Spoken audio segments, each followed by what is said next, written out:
Assalamualaikum warahmatullahi wabarakatuh. Shalom, Om Swastiastu, Namo Buddhaya, salam kebajikan bagi kita semua. Perkenalkan, nama saya Abdul Malik Fajar. Saya mahasiswa Fakultas Hukum Universitas Andalas angkatan 2022 dan saya juga sebagai kader Combat Justisia angkatan 2022-2023. Baiklah, pada kesempatan kali ini saya akan mengangkat tema yaitu penetapan Perpu nomor 2 tahun 2022 tentang Cipta Kerja. Apakah Perpu ini baik untuk masyarakat atau tidak? Perkembangan ekonomi di dunia saat ini semakin memprihatinkan akibat dari perang antara Ukraina dan Rusia yang mengakibatkan inflasi di mana-mana. Dan rumor yang beredar bahwa pada tahun 2023 ini adalah puncak dari inflasi itu. Semua negara harus siap sedia untuk menghadapi inflasi ini, tidak terkecuali Indonesia. Lewat kekayaan alam di negara kita mendapatkan berkah karena nilai ekspor kita mendapatkan catatan yang tinggi. Walaupun saat ini daya beli dari masyarakat Indonesia itu menurun, akan tetapi untuk menghadapi inflasi ini tentunya pemerintah telah menyiapkan banyak strategi.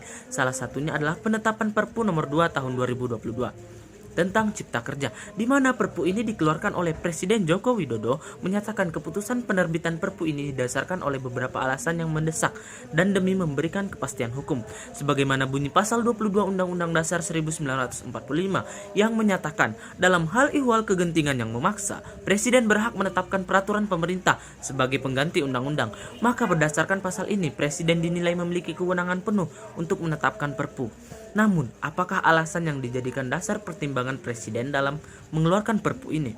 Urgensi penerbitan Perpu nomor 2 tahun 2022, upaya yang ditunjukkan oleh pemerintah dalam mengatasi keadaan negara Indonesia yang sedang mengalami masalah ekonomi global adalah dengan menerbitkan Perpu nomor 2 tahun 2022. Peraturan pemerintah pengganti Undang-Undang nomor 2 tahun 2022 ini menuai kontroversi dan dinilai polemik semenjak diundangkan pada 30 Desember 2022 yang lalu. Lalu, langkah yang diambil oleh pemerintah dalam mengatasi dinamika global ini menuai pro dan kontra baik di tengah masyarakat maupun para stakeholder dan terutama dari pihak buruh sebagai pihak yang merasa paling dirugikan dari Perpu ini. Dilansir dari pendapat menurut Kementerian Ketenagakerjaan, setidaknya ada dua urgensi yang menjadi poin penting dalam penerbitan Perpu nomor 2 tahun 2022 tentang Cipta Kerja ini. Yang pertama adalah Indonesia masih membutuhkan penciptaan yang berkualitas. Dibutuhkan kenaikan upah yang pertumbuhannya sejalan dengan pertumbuhan ekonomi dan peningkatan produktivitas pekerja. Yang kedua adalah untuk penguatan fundamental ekonomi nasional. Dalam menghadapi dinamika ekonomi global, suatu negara dinilai perlu untuk melakukan penguatan fundamental ekonomi nasionalnya agar dapat menjaga daya saing. Sebab saat ini terjadi pelemahan pertumbuhan ekonomi dan kenaikan laju harga atau fenomena stagflasi. Di sisi lain, kondisi perekonomian dunia diproyeksikan akan memburuk di tahun ini, yaitu di tahun 2023. Di samping itu masih terdapat permasalahan supply chains atau mata rantai pasokan yang berdampak pada keterbatasan supply, terutama pada barang-barang pokok seperti makanan dan energi, serta kenaikan inflasi ini di beberapa negara maju seperti Amerika dan Inggris. Karena itulah diperlukan respon segera untuk mengantisipasi dampak dinamika global melalui pembuatan standar kebijakan. Kekeliruan peraturan pemerintah pengganti Undang-Undang nomor 2 tahun 2022. Perpu ini dinilai memanfaatkan konsep kegentingan yang memaksa. Hal ini pada akhirnya menciderai dan mensalahkan arti maksud dari pasal 22 Undang-Undang Dasar 1945.